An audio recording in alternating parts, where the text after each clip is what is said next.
What's up, guys? Max Powers here. So today I'm talking about the kettlebell. There is a disease out there, my friends. There is a sitting disease. We sit too much. And the kettlebell swing engages the glutes, opens the hip, so it counters a little bit that disease of sitting too much. So if there's one exercise I believe you should do, is a kettlebell swing.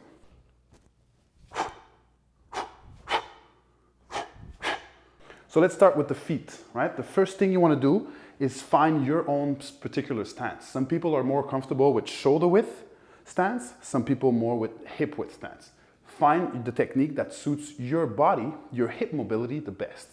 Once you have that stance, you really want to root your feet into the ground. Imagine each of your toes are grabbing the ground for extra stability.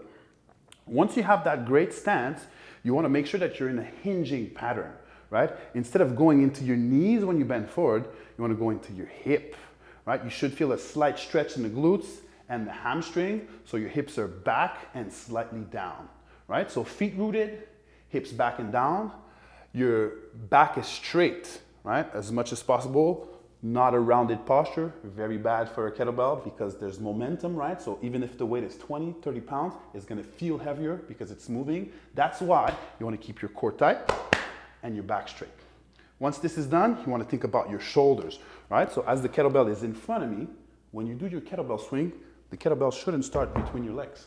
The proper way to do it is a foot or so in front of you.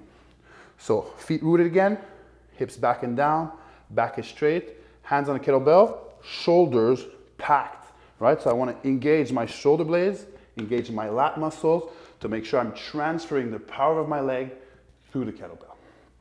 After the shoulders, we want a nice grip. You want a grip that's relaxed, yet firm so you don't lose the kettlebell, right? And then the neck, right? You want a neutral position, right? So none of that stuff. Keep your neck long and your neck as neutral as you can. Once this is done, you're just about ready to swing. All right, so let me show you a couple reps.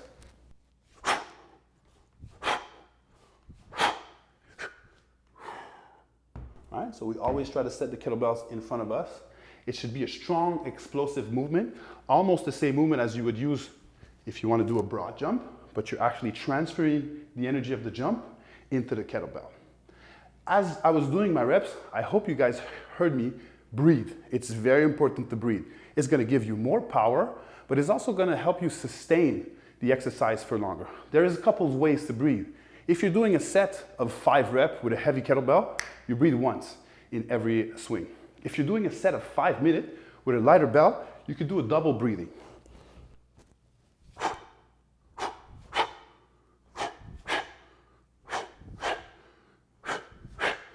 So if you see, compared to the first demo that I did, I'm waiting for the bell.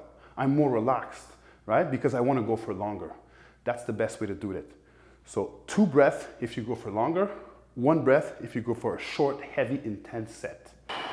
So if you want to know more, guys, follow me. I have a nice kettlebell program where we go like a little bit funkier with the 3D motion. See you there.